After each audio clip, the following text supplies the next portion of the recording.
बिस्मिल्लाहिर्रहमानिर्रहीम। अस्सलाम वालेकुम दोस्तों, उम्मीद है आप खैरियत से होंगे। इमरान खान चीन में है, लेकिन पाकिस्तान में उनके खिलाफ जो सियासी महाज बना है उससे चीन में वो घबरा गए हैं। बाकायदा फवाद चौधरी की ड्यूटी लगाई गई कि उन्होंने प्रेस कॉन्फ्रेंस करनी है चीन में बैठकर शहबाज शरीफ और आसिफ अली जरदारी की मुलाकात के हवाले से। आसिफ अली जरदारी पहुंचे थे शहबाज शरीफ साहब के पास दौराने पे, और ये जो मुलाकात है बड़ी अहम है, बड़ी मनखेज है मौजूदा सियासी हालात में। इस मुलाकात में क्या तय हुआ है वो आप दोस्तों को बताते हैं, और क्यों जो अगले आर्मी चीफ हैं जनरल कमर जावेद बाजवा के बाद जो आर्मी चीफ लगाए जाएंगे इमरान खान की जानिब से, ये अब फैसला किया गया है कि अगला आर्मी चीफ इमरान खान को नहीं लगाने देना है। आखिर ये क्यों फैसला किया गया है और लॉन्ग मार्च और अदम एतमाद की तहरीक का इस मामले से क्या ताल्लुक है वो आप दोस्तों के सामने रखते हैं। और आसिफ अली जरदारी, कोई उम्मीद भी नहीं लगा सकता था कि आसिफ अली जरदारी साहब शहबाज शरीफ साहब के पास चलकर जाएंगे। उन्होंने क्या खुफिया पैगाम दिया है वो भी आप दोस्तों को बताते हैं। जो दोस्त पहली बार हमारे चैनल पे हैं वो चैनल को सब्सक्राइब कीजिए ताकि आपकी मालूमात में इजाफा होता रहे, आप बाखबर रहें, और बेल आइकन का बटन लाजमी क्लिक कीजिए ताकि फौरन आपको नोटिफिकेशन मिल जाया करे। दोस्तों, मामला यह है कि पिछले 2 साल से आप सुन रहे हैं कि इमरान खान आज गया कल गया। जो अपोजिशन की जमातें हैं वो मुख्तलिफ दावे करती हैं। पीडीएम बाकायदा एक मारूज़े वजूद में आई थी, पाकिस्तान डेमोक्रेटिक मूवमेंट, मुख्तलिफ अपोजिशन जमातें उसमें शामिल थी। पीपल्स पार्टी शुरू में उसमें शामिल थी, बाद में पीपल्स पार्टी अलग हो गई, और पीपल्स पार्टी का जो इख्तलाफ था वो इस बात पे था कि अगर इस हुकूमत के खिलाफ लॉन्ग मार्च किया जाए तो आखिर में जाके इस्तीफे वो नहीं देगी। लेकिन अब मामला यह है कि बिलावल भुट्टो जरदारी और आसिफ अली जरदारी पहुंचे हैं शहबाज शरीफ साहब के पास। बाकायदा वहां दौराना हुआ, और ये जो मुलाकात थी इसलिए अहम थी कि पूरा शरीफ खानदान जो है, चाहे शहबाज शरीफ फैमिली हो चाहे नवाज शरीफ फैमिली हो, उनके तमाम लोग इस मुलाकात में मौजूद थे। मरियम नवाज साहिबा मौजूद थी, हमजा शहबाज उनके साथ बैठे हुए थे, शहबाज शरीफ साहब थे, बिलावल भुट्टो थे, आसिफ अली जरदारी थे, यानी पूरी जो पीपल्स पार्टी और नून लीग है वो इस मुलाकात में मौजूद थी। और अहम बात यह है कि मरियम नवाज ने टेलीफोन पर आसिफ अली जरदारी की नवाज शरीफ साहब से लंदन में बात भी करवाई। अहम बात यह, इस मुलाकात में फैसला क्या हुआ, 2 बड़े फैसले हुए हैं, और ये फैसले आप पहले भी सुन रहे थे, आपको हम बता रहे थे कि स्पीकर कौमी असेंबली असद कैसर के खिलाफ अदम एतमाद की तहरीक और उस्मान बुज़दार के खिलाफ अदम एतमाद की तहरीक, ये दोनों मामले पीपल्स पार्टी शुरू से उठा रही थी, नून लीग को कन्विंस कर रही थी, नून लीग को बता रही थी कि आप इसमें हमारा साथ दीजिए। बाकायदा इस मुलाकात में आसिफ अली जरदारी ने 20 तहरीक इंसाफ के MNAs के नाम रखे शहबाज शरीफ साहब के पास, और कहा कि ये 20 तहरीक इंसाफ के लोग इमरान खान के खिलाफ बगावत करना चाहते हैं, आप एतमाद कीजिए, आप हमारा साथ दीजिए और हम आगे मिलकर चलते हैं। शहबाज शरीफ साहब ने इस बात का एतराफ किया बाकायदा प्रेस कॉन्फ्रेंस में कि नून लीग के अंदर 2 राय थी, मुख्तलिफ राय हो सकती है, 2 राय थी कि जो पीपल्स पार्टी कह रही है उसको मानना है या नहीं मानना है। मरियम नवाज और जो नवाज शरीफ साहब थे वो उसको शक की निगाह से देखते थे, शहबाज शरीफ साहब थे वो मामला तय कर रहे थे, एस्टैब्लिशमेंट के साथ बातचीत कर रहे थे, और वो पीपल्स पार्टी से थोड़े मुत्तफिक थे कि यह मामला आगे बढ़ाया जाए। लेकिन अब लगता यह है कि शहबाज शरीफ साहब ने नवाज शरीफ साहब को कायल कर लिया है कि इमरान खान के खिलाफ अदम एतमाद की तहरीक लाई जाए, उस्मान बुज़दार के खिलाफ अदम एतमाद की तहरीक लाई जाए, और ये सारा मामला जो अगले आर्मी चीफ है, नवंबर 2022 में जनरल बाजवा की रिटायरमेंट के बाद अगले आर्मी चीफ का तैनाती होनी है, तकर्रुर होना है, ये सारा मामला उससे पहले किया जाए। क्योंकि इमरान खान की जो स्ट्रैटेजी है,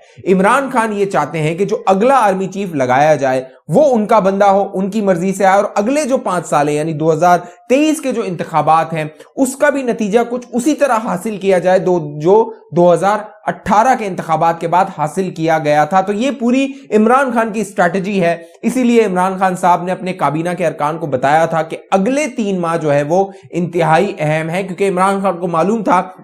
कि अगले 3 माह में बहुत कुछ हो सकता है। इमरान खान के बारे में जरा ये बताते हैं कि वो इस बात पर भी गौर कर रहे हैं कि वक्त से पहले यानी कि मार्च, अप्रैल या मई में वो अगले आर्मी चीफ का ऐलान कर दें, और जो जनरल कमर जावेद बाजवा हैं जो कि नवंबर 2022 में रिटायर होंगे, उनको अंडरमाइन कर दिया जाए। क्योंकि जब नए आर्मी चीफ का ऐलान हो जाएगा तो जो तमाम पूरी फौज की कमान है वो उसकी जानिब देखना शुरू हो जाएगी और जनरल कमर जावेद बाजवा बताया ये जाता है जराये की जानिब से वो सेरेमोनियल हो जाएंगे। ये इमरान खान साहब ने इस बात पर भी गौर किया है, इस बात पर भी सोचा है, अपने करीबी लोगों से मशवरा किया है और ये तमाम बातें जो अपोजिशन की जमातें हैं उनको भी मालूम है, उनके भी इल्म में है, इसीलिए ये पूरी हिकमत अमली बनाई जा रही है। अहम और दिलचस्प बात यह है कि शहबाज शरीफ साहब ने जब ये मुलाकात हुई, ये मीटिंग हुई, इसमें बात प्रेस कॉन्फ्रेंस में बाकायदा उन्होंने हवाला दिया चार्टर ऑफ डेमोक्रेसी का। आपको याद होगा 2007 में लंदन में एक सीओडी साइन हुआ था मोहतरमा बेनजीर भुट्टो और नवाज शरीफ साहब के दरमियान और कहा यह गया था कि हम चाहे एक दूसरे के सियासी मुखालिफ हों लेकिन एक दूसरे के खिलाफ यानी कि साजिशें नहीं करेंगे, मुक्तदर हल्कों के साथ मिलकर मामला तय नहीं करेंगे। ये वो चार्टर ऑफ डेमोक्रेसी में तय हुआ था और शहबाज शरीफ साहब ने उसी का एक बार फिर हवाला दिया है। अहम बात यह है कि शहबाज शरीफ साहब ने इस मुलाकात के बाद नवाज शरीफ साहब से राब्ता किया, नवाज शरीफ साहब को मुलाकात के बारे में बताया कि क्या क्या मामला तय हुए हैं और साथ साथ मौलाना फजल रहमान साहब से राब्ता किया क्योंकि मौलाना फजल रहमान पीडीएम के सरबराह हैं, पाकिस्तान डेमोक्रेटिक मूवमेंट के, और उन्होंने ये बताया कि जो आसिफ अली जरदारी हैं, बिलावल भुट्टो हैं, वो क्या पैगाम लेकर आए अदम एतमाद के हवाले से, वजीर आजम इमरान खान को निकालने के हवाले से और आने वाले दिनों में क्या स्ट्रैटेजी बनानी है, क्या सियासी हिकमत अमली बनानी है कि इस हुकूमत को टफ टाइम दिया जाए और इमरान खान जिसने तबाही मचाई हुई है इस मुल्क में उसको निकाल बाहर किया जाए और आवाम को कुछ सुकून दिया जाए, कुछ रिलीफ दिया जाए। साथ साथ जो शहबाज शरीफ साहब है, नून लीग है, उसने 7 फरवरी पीर के रोज अपनी सेंट्रल एग्जीक्यूटिव कमेटी का इजलास बुलाया है और इस इजलास में हतमी फैसला हो जाएगा क्योंकि अब तक नून लीग के अंदर मुख्तलिफ 2 राय मौजूद थी लेकिन सीईसी की जो सेंट्रल एग्जीक्यूटिव कमेटी का मीटिंग होगी इसमें फाइनल जो है वो फैसला हो जाएगा कि इस हुकूमत के साथ किस तरह निपटना है और ये मामला फिर पीडीएम के इजलास में लेकर जाया जाएगा और वहां से फिर ऐलान होगा कि जो 23 मार्च का लॉन्ग मार्च है उसका मुस्तकबिल क्या होगा। क्योंकि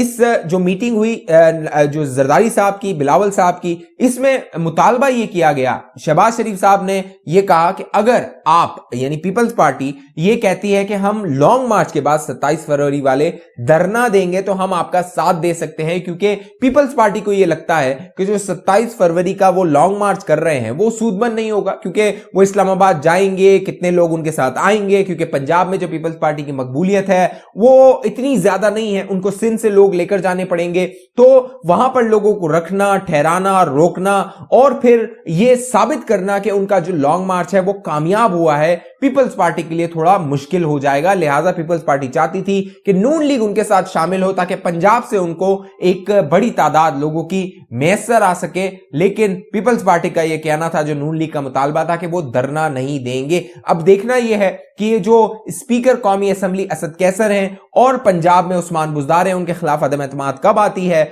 और फिर इमरान खान जब निशाना बनेगा, ये सारा एक कह लीजिए रिहर्सल होगी, उसके बाद असली निशाना जो है वो इमरान खान होगा। तो इमरान खान के खिलाफ कब हमला किया जाता है, आखिरी हमला किया जाता है, क्योंकि इमरान खान की ये कोशिश है कि वो इदारों को, फौज को, एस्टैब्लिशमेंट को अपने साथ मिलाएं या फिर उनको इस तरह का तासुर दें कि वो उनके साथ हैं और उनको ढाल बना के अपनी गर्दन बचाते रहें। लेकिन अब लगता यह है कि इमरान खान अपनी मुद्दत पूरी नहीं कर सकेंगे, बज़ाहिर ये लग रहा है। इस हवाले से आप दोस्तों की क्या राय है नीचे कमेंट कीजिए। जिन दोस्तों ने अभी तक हमारा यूट्यूब चैनल सब्सक्राइब नहीं किया वो सब्सक्राइब करके बेल आइकन का बटन लाजमी क्लिक कीजिए ताकि आप दोस्तों के पास मालूमात आती रहे, आप बाखबर रहते रहे। अगली वीडियो तक के लिए मुझे इजाजत दीजिए, अपना ख्याल रखिएगा। पाकिस्तान जिंदाबाद।